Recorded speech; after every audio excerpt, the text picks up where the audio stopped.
Hi, my name is Promi, and today I'll be telling you about antibodies. What is an antibody? An antibody is technically an antibody is something which is trying to destroy a virus. Your immune system uses antibodies to fight off and keep the body strong. People aren't naturally born with antibodies. It is actually passed on from a mother from their first milk, also known as the colostrum. The colostrum is thick and transparent. In the colostrum, there are many antibodies. Later in the baby's childhood, the baby will start to reform and form antibodies. That is an antibody. Let's see the history on antibodies. In 1890, two young people, one named Emil von Buren and another one named Sheila Basabura, were trying to figure out why were animals immune to diphtheria. The result was that animals make something called an antibody, which they make inside their bodies. So that is the history on antibodies. Now let's see the production of an antibody. So the production of an antibody is, they are made in two areas, the spleen and the lymphocyte system. The lymphocyte system goes from your neck down to your legs, and the spleen is located by your rib cage. So what happens is that it's inside your body, inside the lymphocyte or the spleen, and then your spleen produces it, or your lymphocyte system, and then it releases it into the body. So that's just the production. Now let's see the antibody function. After it is released, it goes through the body looking for a virus to actually start to attack on.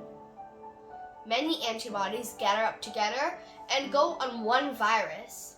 If enough antibodies attack a virus, they'll have a good effect, which is the cell will stop multiplying, and in addition, the cell will also stop growing, which will cause the cell's death.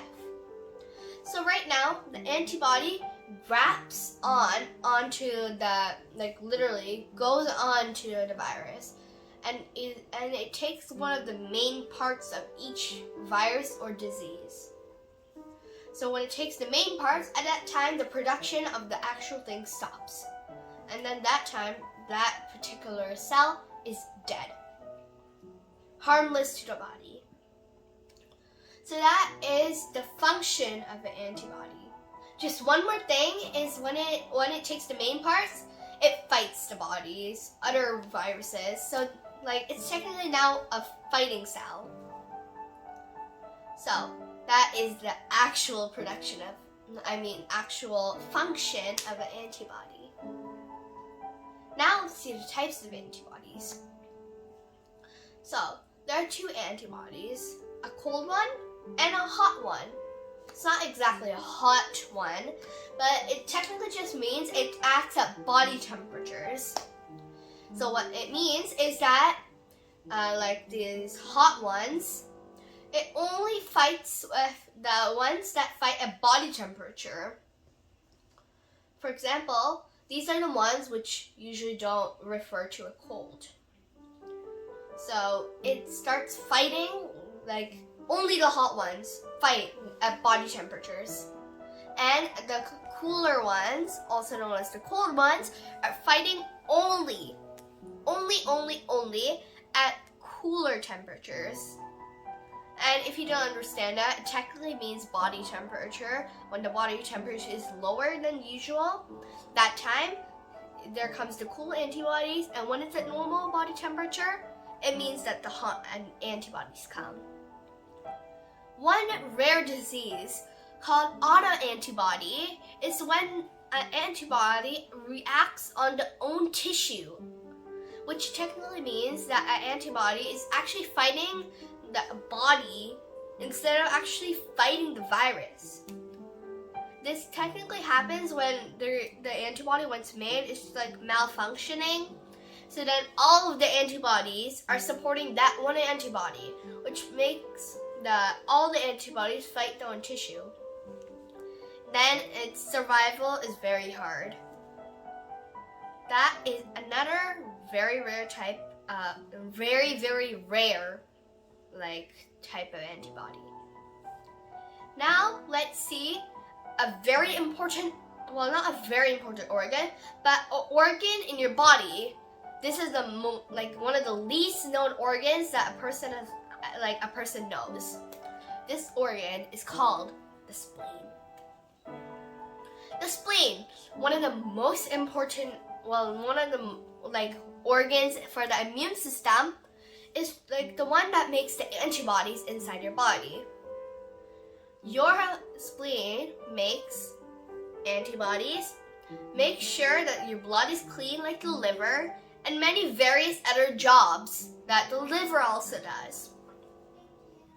Sometimes your spleen starts to malfunction. That time, what happens is that a person decides, the doctor, decides to cut off the spleen. After that, the liver and a few other organs jump in to get some of the jobs of the spleen. For example, the liver takes the job of cleaning the blood, which the liver already does.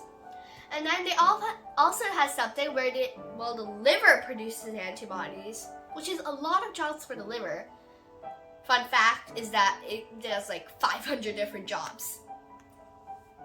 So, the spleen, there's also one more thing about the spleen, which is actually good.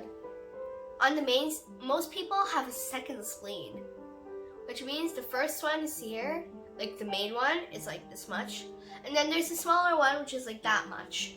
And then when the main one is cut off, the smaller one is still alive, meaning the smaller one grows bigger and bigger and takes the size of the spleen. That is actually very, very common in most people. So you could also have a second spleen. Now, let's see how to keep your body, first before that, let's see man-made antibodies. So, an antibody, there's something called a man-made antibody, also known as a vaccine. We commonly refer it as a vaccine. So what happens is that scientists take a virus, and after that, they take an injection of chemicals and try to kill the virus or weaken the virus. After the process is completed, they test it on animals. If it works, the vaccine works, then they test it on humans. Well, they don't test it, they give it to humans. So when it goes in the body, immediately your immune system rushes, starts to make antibodies, gets lymphocytes out and white blood cells out to fight off the virus, not knowing that the virus is weakened or dead.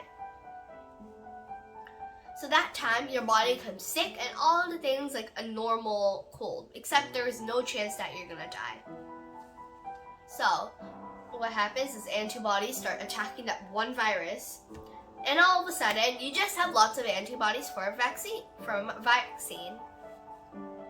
Let's see how to keep your body strong. So, how to keep your body strong is technically by eating healthy foods. If you eat healthy foods, at that time your body will get the proper nutrition and will continue to have a proper nutrition, and in addition, it will also produce more antibodies and will keep your body strong. When you are strong, at that time you don't need medications. Medications can sometimes make your body addicted to it, and sometimes you will feel weak if you don't take it. So it's better to not take it so you'll feel strong. Also, you have to drink plenty of water. If you drink plenty of water, at that time your body can function properly, which will also allow the spleen to also produce more antibodies. you also need to exercise, because when you exercise, your muscles are becoming stronger, your organs are becoming stronger, and everything in your body is becoming stronger. And this is all because of exercise. If you're stronger, at that time your spleen will obviously make more antibodies. Let's see some fun facts about the immune system. Why are we not immune to influenza, but we're more immune to yellow fever or measles? This is because of the influenza, it goes through the respiratory tract. Antibodies are usually in the blood, and a few of them, say there's 1 million in the blood, but there's 2 in the respiratory tract. So now these 2 cannot fight off influenza or the flu. So what happens is that it starts to divide inside the respiratory tract, and then since the veins and arteries take the oxygen, influenza goes inside the oxygen, and then it goes around the body, which makes the influenza hard to be immune to for long. Yellow fever and the measles has to go through the blood before it can actually attack the body. So that is why a person is immune to yellow fever and the measles longer than a person that has influenza, COVID-19, and many others. So, thank you. This is all about antibody.